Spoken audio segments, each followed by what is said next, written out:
My name is Zoe, 38 years old, and a single mom to my amazing 15-year-old son, Alex. My younger sister Stephanie and I have always been close, so when her wedding invitation arrived, we were both excited. But my excitement quickly turned to confusion when I noticed only my name on the invitation, not Alex's. When I called Stephanie to ask about it, her response left me speechless. Sorry, Zoe, the wedding is adults only, no one under 18 allowed. I never imagined my own sister would exclude her nephew. Stephanie and I grew up in a middle-class neighborhood in Denver. With a 5-year age gap between us, I naturally took on the role of protector and caretaker. Our parents both worked long hours at their respective jobs, my father as an accountant and my mother as a nurse, which meant I often picked Stephanie up from elementary school while I was in middle school.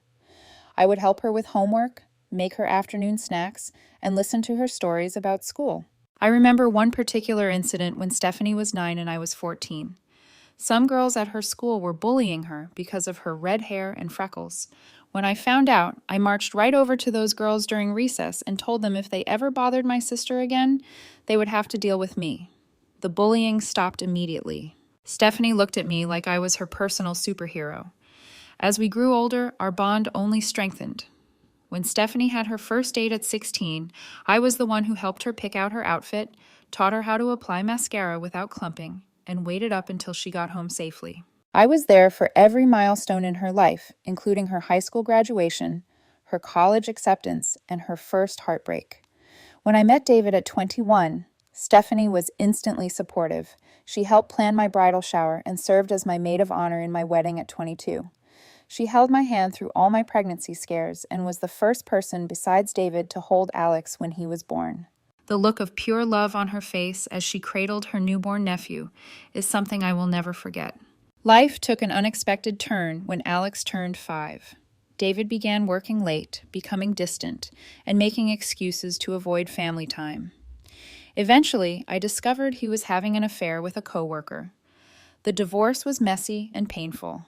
David left us with little financial support, moving across the country with his new girlfriend and barely maintaining contact with Alex.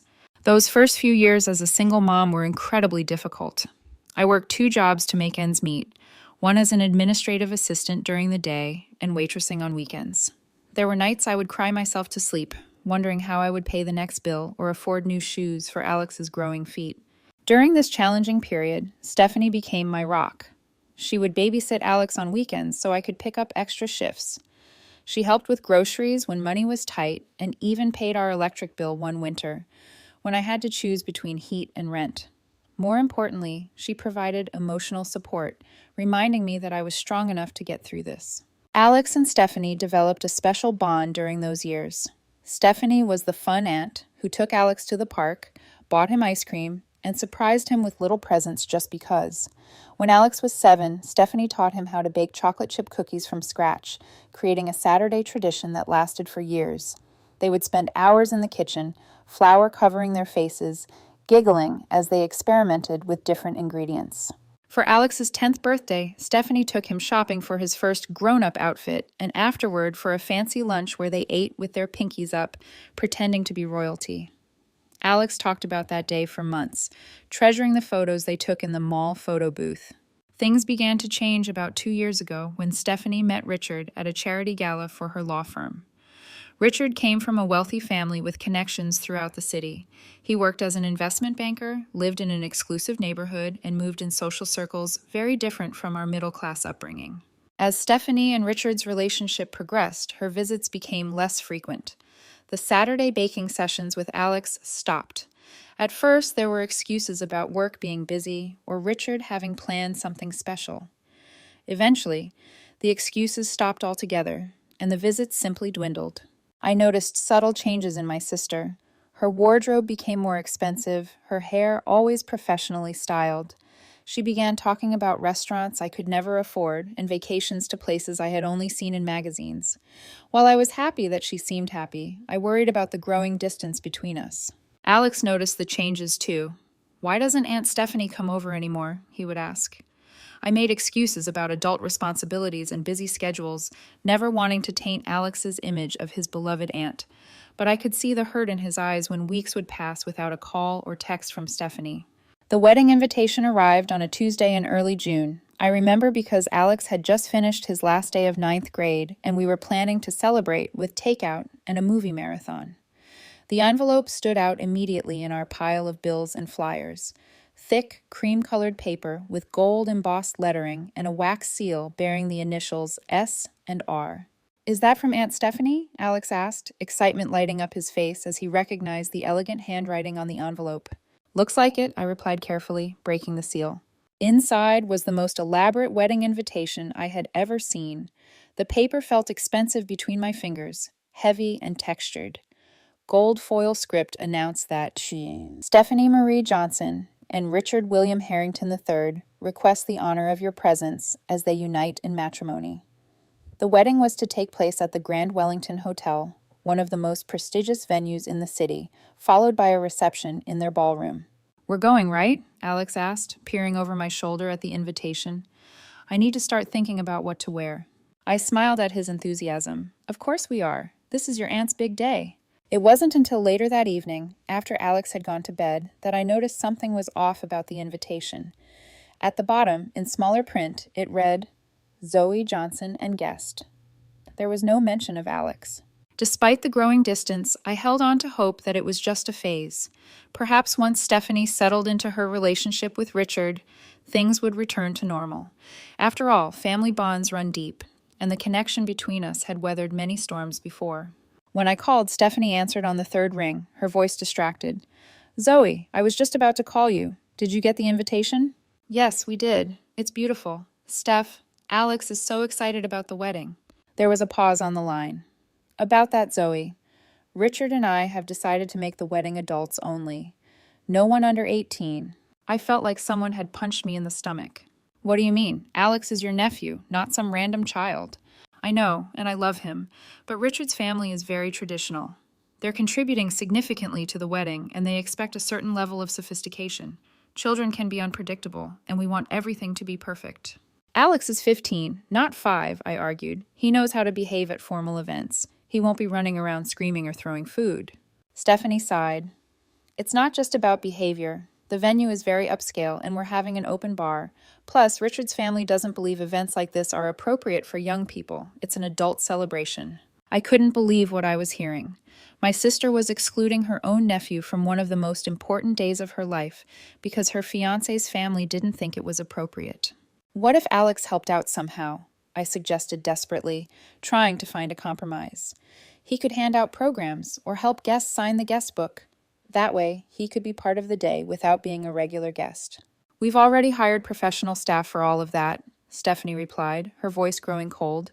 "Everything has been planned down to the last detail. We can't make changes now." Suddenly, I heard Richard's voice in the background, followed by Stephanie covering the phone and whispering. When she returned, her tone had changed completely. "Look, Zoe, this is not up for negotiation. Richard and I have made our decision. The invitation is for you and a +1, meaning an adult guest, not Alex.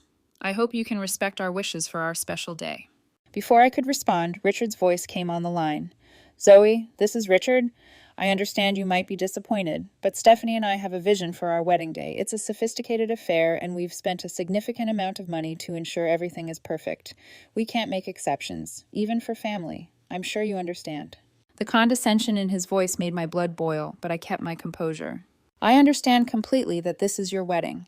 What I don't understand is how my 15-year-old nephew doesn't qualify as family on a day that's supposed to be about celebrating family coming together." "Well," Richard said, clearly annoyed, "that's your perspective. Ours differs. The invitation stands as written. We hope to see you there." With that, he handed the phone back to Stephanie, who quickly said she had to go and ended the call. I sat there holding my phone, stunned. How was I going to tell Alex that his aunt, whom he adored, didn't want him at the wedding? How could I explain that he was being excluded because he wasn't considered sophisticated enough? And the thought of the disappointment on his face made my heart ache. This wasn't just about missing a party. This was about being rejected by family, being told, "You are not good enough."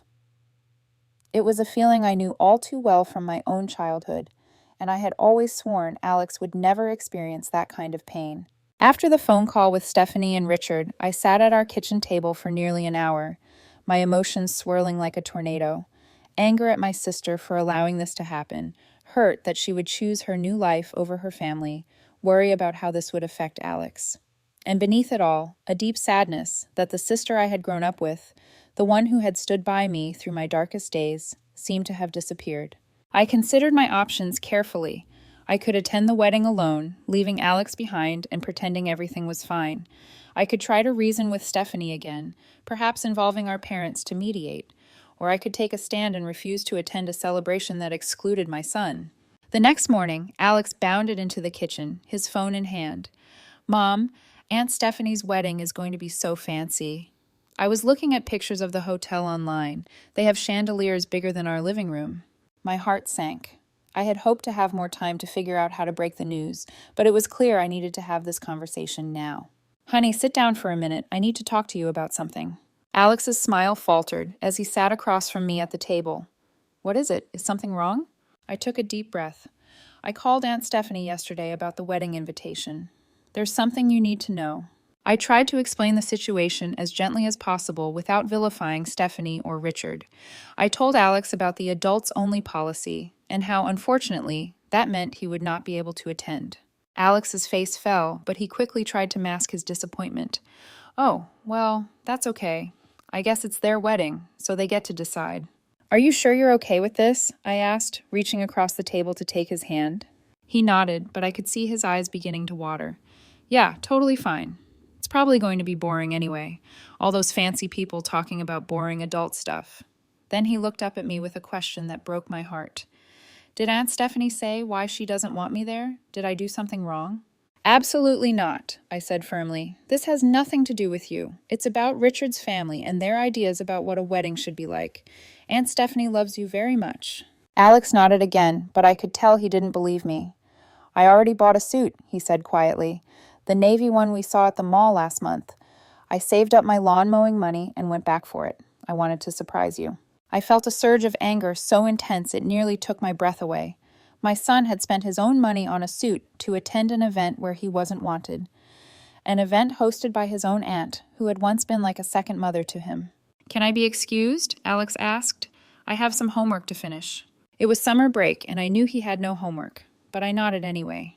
He needed space to process his feelings, and I respected that. After Alex went to his room, I called Stephanie again. This time, she sent me to voicemail twice before finally answering on the third try. "Zoe, I'm really busy with wedding plans. Can this wait?" "No, it can't," I said, keeping my voice steady. "I wanted to let you know that Alex and I will not be attending your wedding." There was a moment of silence on the other end. "What do you mean you're not coming? Is this because of the adults-only thing? I thought we settled that." "We didn't settle anything. You and Richard made a decision that excludes my son, your nephew, from a family celebration.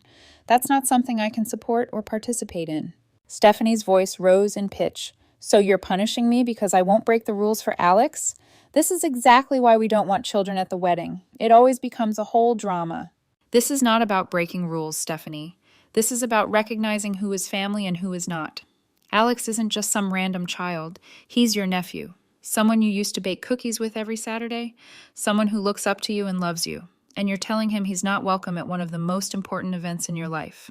"You're making this all about you, as usual," Stephanie snapped. "This is my wedding day, mine and Richard's. We get to decide how we want it to be. If you can't respect that, then maybe it's better you don't come." "I agree," I said calmly.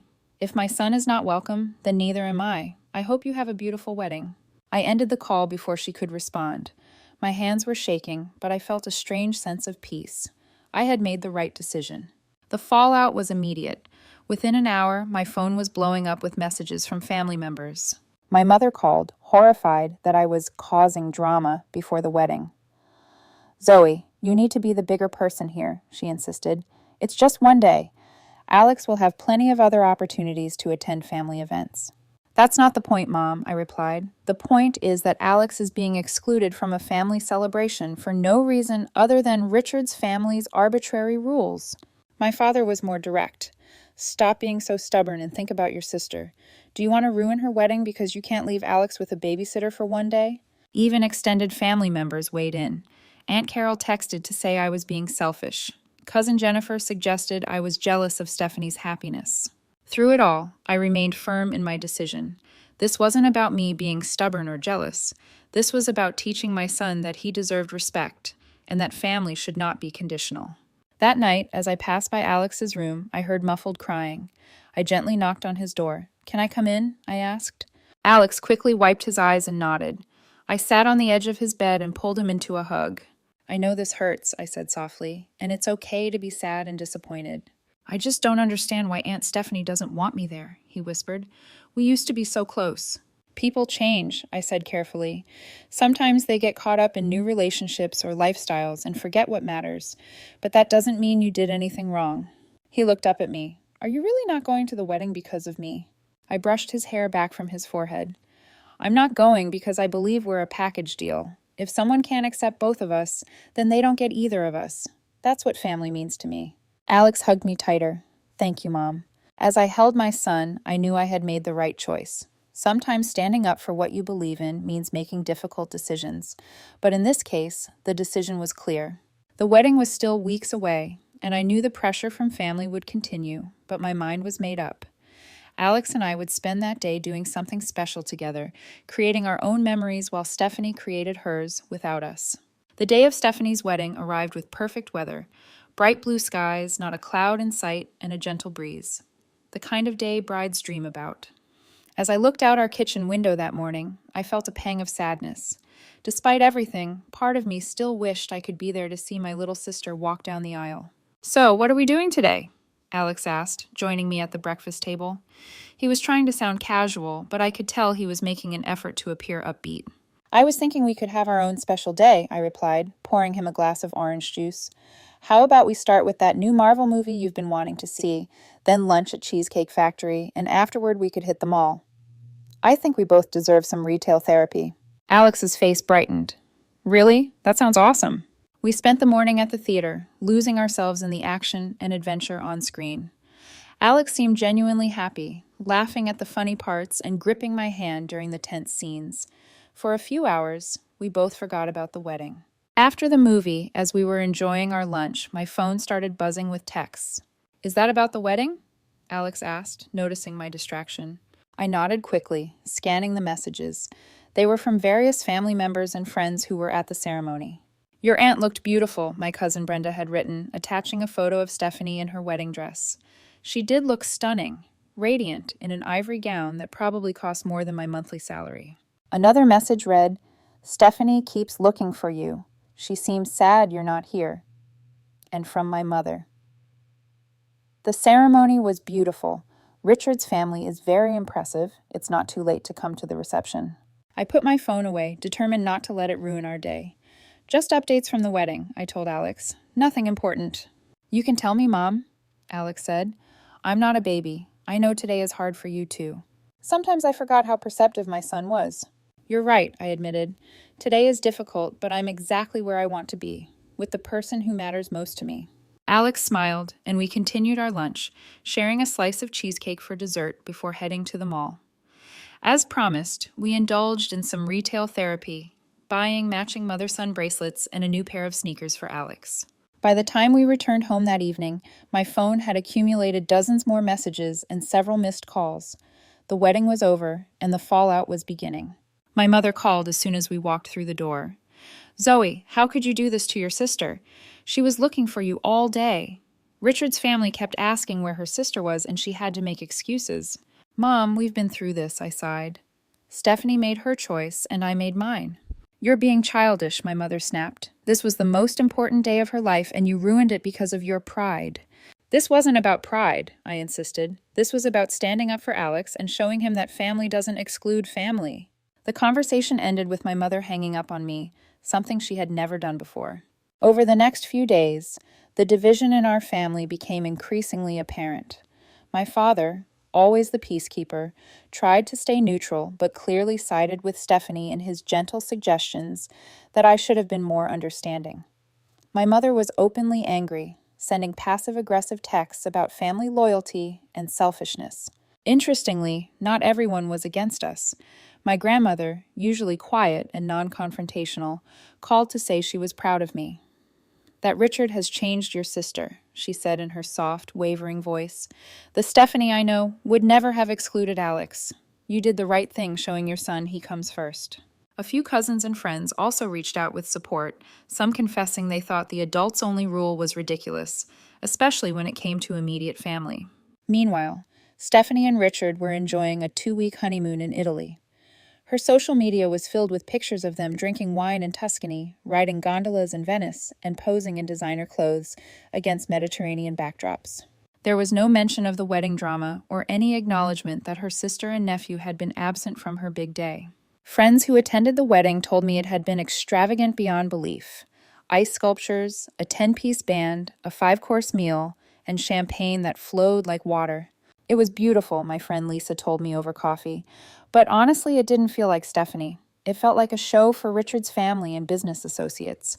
Half the guests were people I'd never seen before, older couples in expensive clothes who barely smiled. Another friend mentioned that she had overheard Richard's mother commenting on Stephanie's family. She called your parents quaint, my friend reported uncomfortably, and she seemed surprised that Stephanie had turned out so well coming from her background. Those reports only confirmed what I had suspected. Stephanie was being absorbed into Richard's world, a world where image and status mattered more than genuine connections. A world where a 15-year-old nephew could be excluded from a wedding because he didn't fit the sophisticated image they wanted to project. As the weeks passed, the tension in our family remained. Sunday dinners at my parents' house, once a regular tradition, became awkward affairs that I often found excuses to miss. My mother would mention Stephanie and Richard constantly, updating everyone on their fabulous new life while giving me pointed looks. Alex, for his part, seemed to bounce back from the hurt more quickly than I did. Teenagers have a remarkable resilience, and soon he was caught up in summer activities and friends. But occasionally, I'd notice him scrolling through old photos of him and Stephanie on his phone, a wistful expression on his face. 2 months after the wedding, Stephanie and Richard moved into a new house in an exclusive neighborhood across town. I learned about it not from my sister, but from my mother, who couldn't stop talking about the 5-bedroom, 6-bath mansion with a pool and home theater. They're having a housewarming party next month, my mother informed me, during one of our increasingly rare phone conversations. Will Alex be welcome at this event? I asked, already knowing the answer. My mother's hesitation told me everything I needed to know. Well, it's an evening cocktail party, very sophisticated, not really appropriate for someone Alex's age. Thank you, but we'll have to decline, I replied. And so the pattern was established. Life continued with a new normal. Stephanie in her wealthy bubble with Richard, me and Alex in our modest but happy home, and a growing chasm between the two worlds.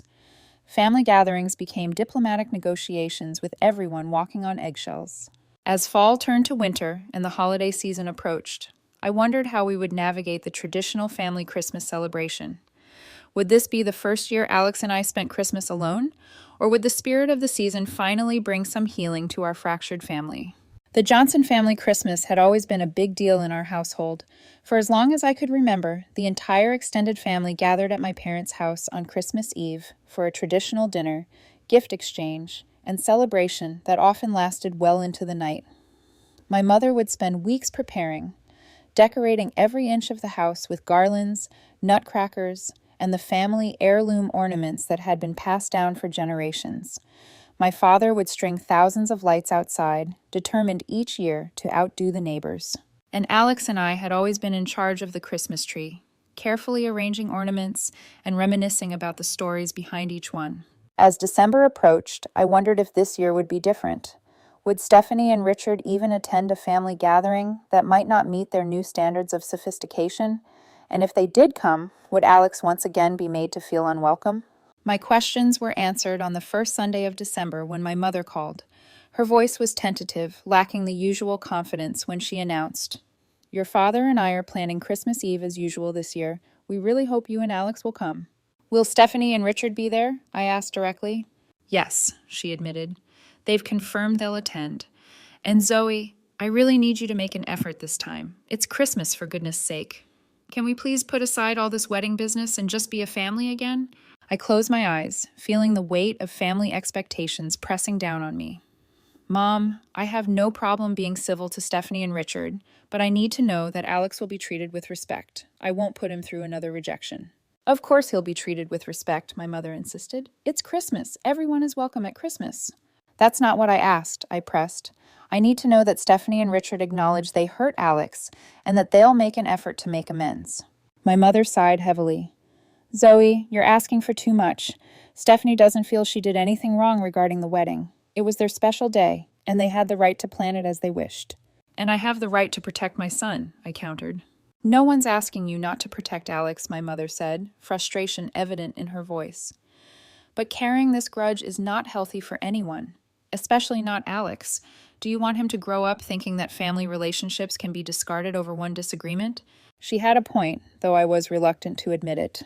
Was I using Alex as an excuse to avoid dealing with my own hurt feelings about Stephanie's changes?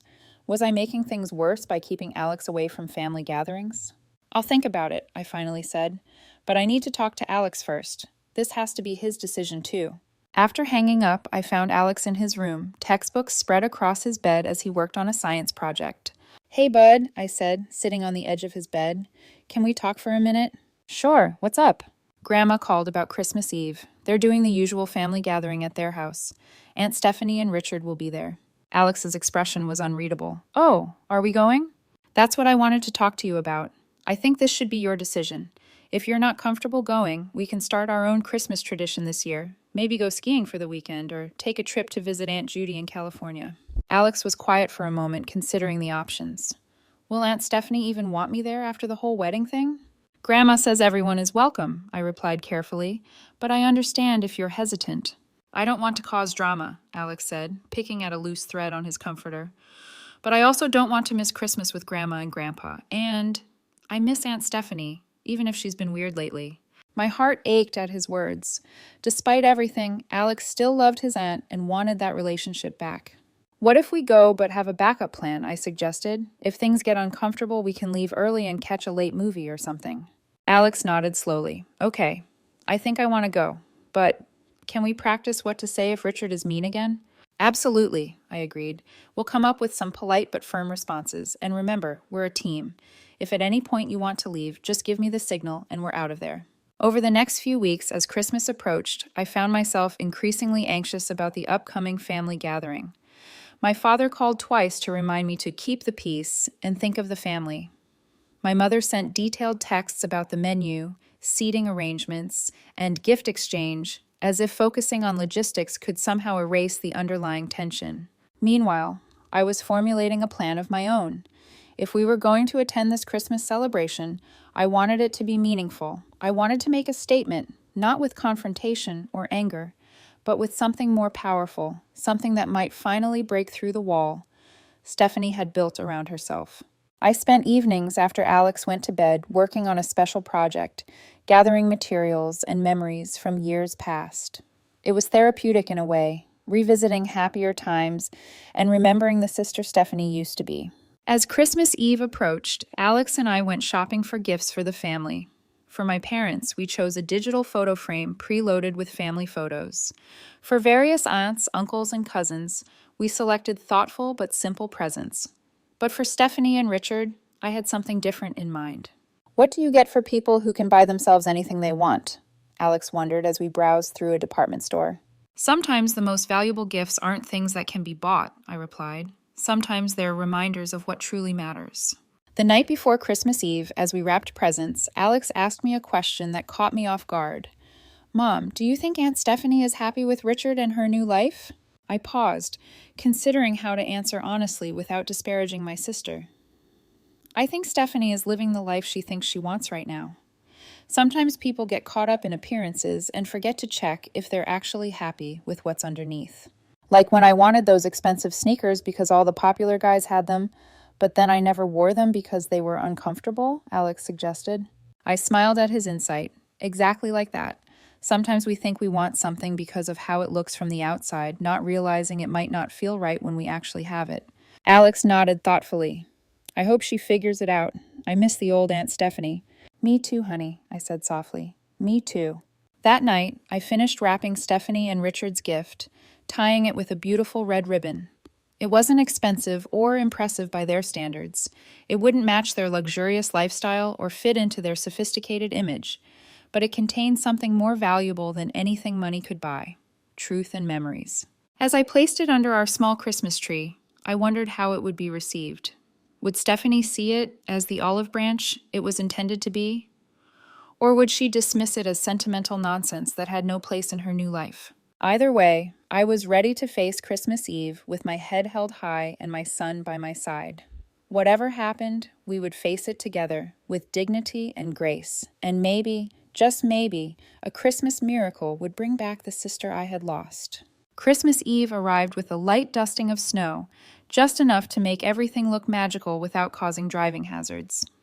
Alex and I spent the morning baking cookies to bring to dinner, following my grandmother's recipe for gingerbread that had been a family tradition for generations. "Do I look okay?" Alex asked nervously as we prepared to leave. He was wearing a dark green sweater and the navy suit pants he had bought for the wedding. "You look handsome," I assured him, adjusting his collar. "Remember, hold your head high. You have nothing to be ashamed of." We arrived at my parents' house at exactly 6:20 p.m., arms laden with gifts and cookies. The house looked like something out of a Christmas movie, twinkling lights outlining every window and door, and a large wreath adorning the front entrance. My mother greeted us with forced cheerfulness. "Zoe, Alex, Merry Christmas. Come in, come in. Everyone's already here." My stomach tightened at those words. Everyone included Stephanie and Richard. As we entered the living room, I immediately spotted them by the fireplace, Stephanie in a designer red dress that probably cost more than my monthly rent, Richard in a tailored suit that seemed excessive for a family gathering. They were chatting with my father and Richard's parents, who had apparently been invited this year. Alex gripped my hand tighter as we approached the group. I squeezed back reassuringly. "Merry Christmas," I said to everyone, keeping my voice pleasant and neutral. Richard's parents nodded stiffly, clearly sizing us up and finding us lacking. My father gave us each a warm hug. Richard offered a curt "Merry Christmas" without quite making eye contact. Stephanie hesitated for a moment before stepping forward to hug me briefly. "Glad you could make it," she said, her voice not quite matching her words. Then she turned to Alex with an awkward smile. "Hey, Alex, you've grown since I last saw you." "Hey, Stephanie," Alex replied politely. "Merry Christmas." An uncomfortable silence fell over the group until my mother announced that dinner was ready. We moved to the dining room, where the table had been extended to accommodate all 15 guests. I noticed immediately that Alex and I had been seated at the opposite end of the table from Stephanie and Richard, with Richard's parents given the places of honor near my parents. The message was clear. The new social hierarchy in our family had Stephanie and her in-laws at the top, with Alex and me at the bottom. Dinner was a tense affair, with conversation flowing awkwardly around sensitive topics. My mother fawned over Richard's mother, complimenting everything from her jewelry to her charity work. My father talked business with Richard and his father, nodding approvingly at every mention of million-dollar deals and exclusive golf clubs. Halfway through the meal, Richard cleared his throat and raised his glass. "I'd like to propose a toast," he announced, his voice carrying that unmistakable tone of someone accustomed to being listened to new family traditions and exciting news. Everyone raised their glasses expectantly. "Stephanie and I are pleased to announce that we've been accepted as members at the Hillrest Country Club," he declared proudly. "And more importantly, we've just put a deposit down on a vacation home in Aspen. We hope to host many family gatherings there in the future." Murmurs of congratulations circled the table. My mother looked ecstatic, already imagining herself telling her friends about her daughter's vacation home. "Of course," Richard added, glancing briefly in my direction.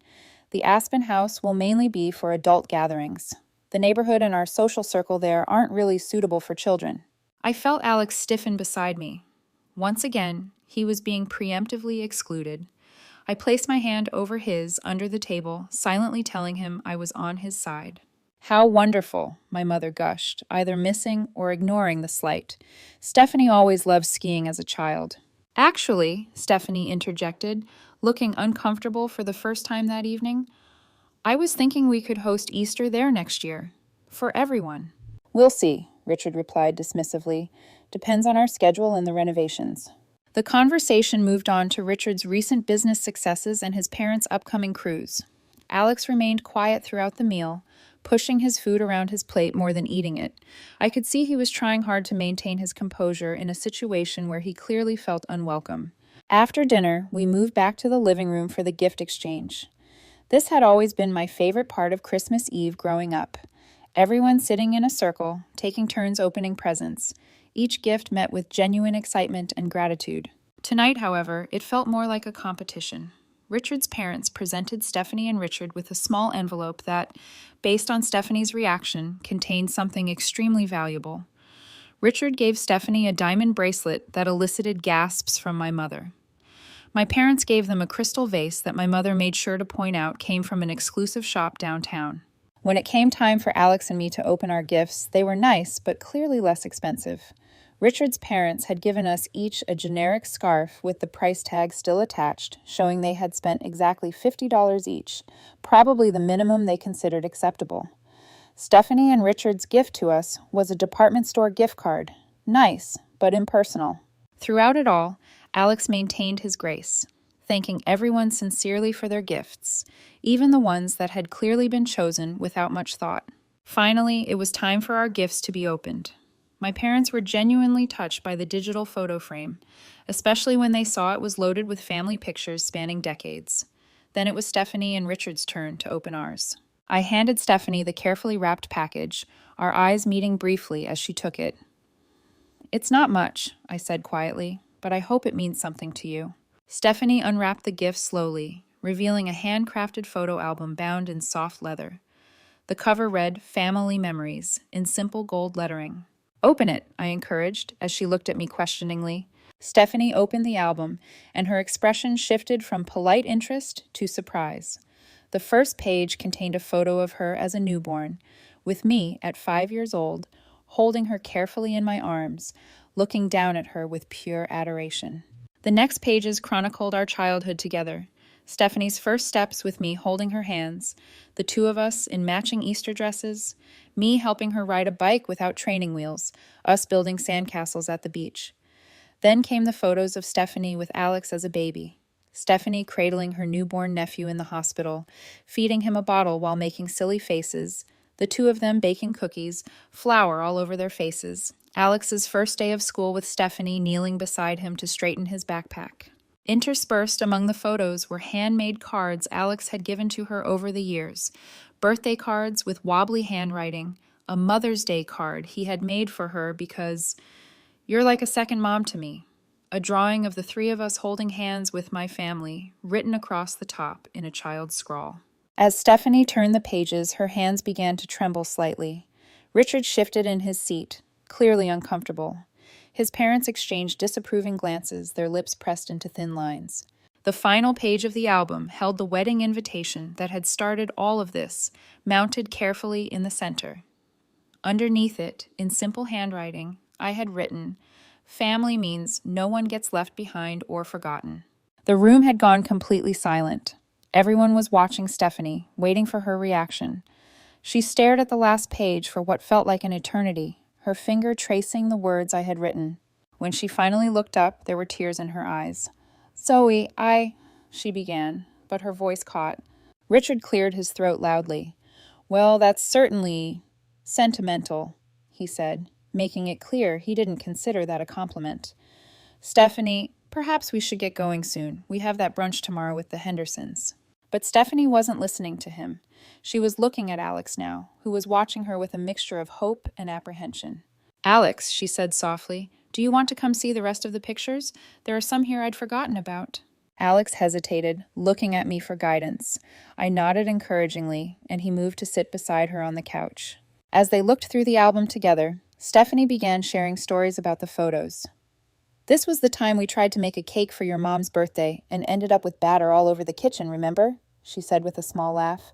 "And this was your first soccer game. You were so nervous, but you scored the winning goal anyway." Alex smiled, genuine happiness lighting up his face for the first time that evening. "I remember. You brought me that giant foam finger afterward and told me I was the best player on the team, even though I totally tripped over the ball once." For a moment, it was like the old Stephanie had returned. The one who valued family above all else. The one who saw Alex as a precious part of her life, not an inconvenience to be excluded. Richard watched the interaction with growing impatience. "Stephanie," he said sharply, "it's getting late." Stephanie looked up at him, and I saw something in her expression I hadn't seen in a long time: resistance. "Just a few more minutes, Richard. I haven't seen these photos in years." Richard's jaw tightened, but he didn't press further. His parents, however, made a show of checking their watches and gathering their coats, clearly disapproving of the turn the evening had taken. As the night wound down, Stephanie pulled me aside. "Can we talk privately?" We stepped into my father's study, closing the door behind us. For a moment, neither of us spoke. "The album," Stephanie finally said. "It's beautiful, thank you." "You're welcome," I replied. "I wanted to remind you of who we used to be, who we still can be." Stephanie's eyes filled with tears again. "I know I've been different since meeting Richard. His world is demanding. There are expectations I never had to deal with before." "But at what cost, Steph?" I asked gently. "You excluded your own nephew from your wedding, a nephew you used to love like your own son. Is fitting into Richard's world worth losing who you really are?" She looked down, unable to meet my eyes. "Richard's family is very traditional. They have certain ideas about how things should be done, and Richard, he can be difficult when he doesn't get his way." A chill ran through me. "Stephanie, are you happy? Truly happy?" She didn't answer right away, which was an answer in itself. "I have everything I thought I wanted," she finally said. "The beautiful house, the successful husband, the social status. But when I saw those pictures tonight," her voice trailed off. "It's not too late," I told her. "Alex still loves you. He misses his aunt, the one who used to bake cookies with him, take him shopping, tell him he could be anything he wanted to be." Stephanie wiped away a tear. "I've made such a mess of things. I don't know how to fix it." "Start by being the Stephanie in those photos again," I suggested. "The one who knew that family means everyone, not just the convenient or socially acceptable parts." She nodded slowly. "I'll try. I promise I'll try." When we rejoined the others, Richard was watching us suspiciously. He knew something had shifted, though he couldn't quite place what it was. When it was time to leave, Stephanie hugged Alex tightly. "I've missed you," she whispered just loud enough for me to hear. "Can we have lunch next week, just the two of us, like we used to?" Alex's face lit up. "Really, I'd love that." Richard frowned but didn't say anything. His parents had already left, citing the late hour and the long drive to their hotel. As Alex and I drove home that night, the car was filled with a sense of cautious hope. "Do you think Aunt Stephanie meant it, about lunch and everything?" Alex asked. "I think she did," I replied. "The album reminded her of who she used to be. Sometimes people just need a gentle nudge to find their way back to themselves." "That was a pretty awesome Christmas present, Mom," Alex said with a grin. "Way better than a gift card." I laughed softly, feeling lighter than I had in months. Sometimes the best gifts are the ones that remind us of what really matters. The days following Christmas brought a flurry of unexpected developments. The morning after our family gathering, I received a text from Stephanie that simply read, "Can we meet for coffee tomorrow? Just us." We met at a small cafe halfway between our homes, neutral territory for what I suspected would be a difficult conversation.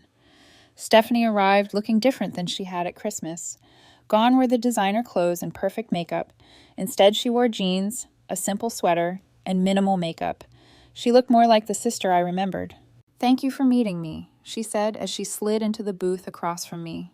"The album really affected you, didn't it?" I asked. She nodded, turning her coffee cup in her hands. "It wasn't just the photos, though they were powerful. It was seeing Alex's face when I suggested lunch. The pure joy at the thought of spending time with me again. I realized how much I've been missing, how much I've thrown away trying to fit into Richard's world." "It's not too late to fix things," I said cautiously. "That's what I want to talk to you about," Stephanie replied. "After we left Mom and Dad's house, Richard and I had a huge fight. He was furious about the album, said it was emotional manipulation. He called it low class to bring up the past like that." I felt my jaw tighten. "There's nothing low class about family memories." "I know that now," Stephanie said quietly. "But for months I've been letting Richard dictate what's appropriate, what's sophisticated, who I should spend time with. I've been so afraid of disappointing him or embarrassing him in front of his family that I lost sight of who I really am." "What happened after the fight?" I asked. "I spent the night in our guest room," she admitted. "This morning I told Richard I was going to have lunch with Alex next week, with or without his approval. I told him I wouldn't cut my family out of my life anymore, especially not Alex." "How did he take it?" "Not well," she said with a humorless laugh. "He said I needed to decide what was more important, my new life with him or my old life with my unsophisticated family. And what did you say? I asked, holding my breath. I told him I should never have had to choose in the first place. A man who truly loved me wouldn't ask me to cut out people who've been there for me my entire life. Then I told him I needed time to think about our relationship. I'm staying at a hotel for a few days. I reached across the table and squeezed her hand. That took courage, Steph. It shouldn't take courage to stand up for my family, she said, tears filling her eyes. That's what makes me realize how far I've strayed from who I am. The Stephanie in those photos would never have excluded Alex from her wedding. She would never have let anyone make her choose between the people she loves.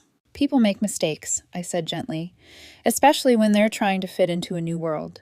The important thing is you're recognizing it now. I owe Alex an apology, Stephanie said firmly. A real one, not just a casual lunch invitation. And I owe you one too. You were right to stand up to me about the wedding. I was wrong, and I'm so sorry I put you in that position. We talked for over 2 hours that day, really talked, in a way we hadn't since before she met Richard. She confessed that she'd been unhappy for months, feeling increasingly isolated from her old friends and family, constantly walking on eggshells around Richard and his parents, never quite measuring up to their expectations no matter how hard she tried. The irony, she said, is that I thought marrying Richard would give me security and status. Instead, I've never felt more insecure or less like myself. The following week, true to her word, Stephanie took Alex to lunch. They went to their old favorite spot, a casual diner where they'd spent countless Saturdays before Richard came into the picture. When Alex came home, he was beaming. Mom, Stephanie said she made a huge mistake about the wedding. She apologized, like 1,000,000 times, and said she should have stood up to Richard. And guess what? She's taking me shopping next weekend, just like we used to do. Over the next few months, I watched as Stephanie gradually reclaimed pieces of her old self. She and Richard entered counseling, trying to find a way forward that respected both their relationship and Stephanie's family ties. It wasn't always smooth. Richard resisted at first, accusing Stephanie of regressing and embarrassing him in front of his family by suddenly insisting on including Alex in events. But Stephanie stood firm. Hannah. She caught herself and smiled at me across the table during one of our coffee catch-ups. I mean, Alex is my nephew, my family. He will be included in our lives. That's non-negotiable. To everyone's surprise, Richard eventually began to adapt. Perhaps he realized how close he'd come to losing Stephanie. Perhaps counseling helped him see beyond his rigid upbringing. Whatever the reason, he started making small efforts to get to know Alex, even inviting him to help design a recreation room in their new house for when you visit. By spring, the family dynamics had shifted significantly. Sunday dinners resumed, now alternating between my parents' house and Stephanie and Richard's.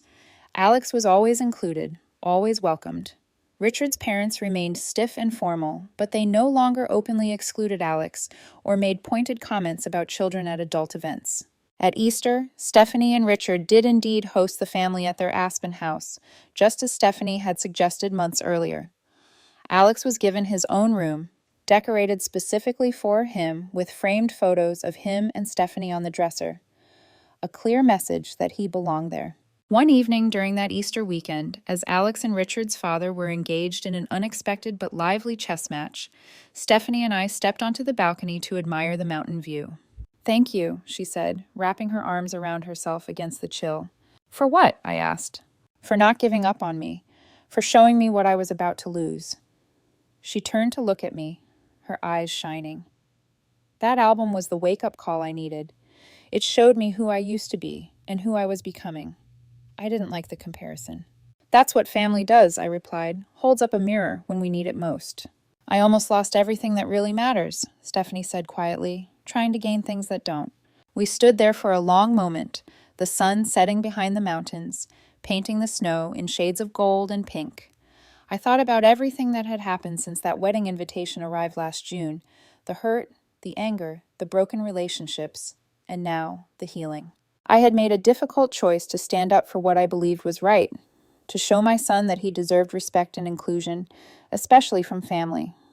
It had been painful and lonely at times, but standing firm in that conviction had ultimately led to something better than just reconciliation. It had led to growth and understanding for all of us. Stephanie had learned that true happiness doesn't come from social status or material possessions, but from authentic connections with the people who love you for who you are. Alex had learned that sometimes standing up for yourself means facing rejection and disappointment, but that self-respect is worth the temporary pain. And I had learned that the most powerful way to change a situation isn't always through loud confrontation. Sometimes it's a quiet reminder of what truly matters. When we rejoined the others inside, I watched Alex laugh at something Richard said, saw the genuine smile on Stephanie's face as she observed them getting along, and felt a sense of peace settle over me. Sometimes the hardest choices lead to the most beautiful outcomes. Sometimes standing your ground is the greatest gift you can give, not just to yourself, but to everyone involved. And sometimes a simple photo album can bridge the gap between who we have become and who we truly are. In the end, family isn't about perfect harmony or always agreeing. It's about loving each other through the disagreements, standing up for what's right even when it's hard, and finding your way back to each other when you've lost your way. Have you ever had to make a difficult decision to protect someone you love? How did you handle family conflicts that felt impossible to resolve? I'd love to hear your stories in the comments below. And if this one resonated with you, please hit that like button and subscribe for more real-life experiences. Because sometimes the smallest actions can create the biggest changes in the hearts of those we love.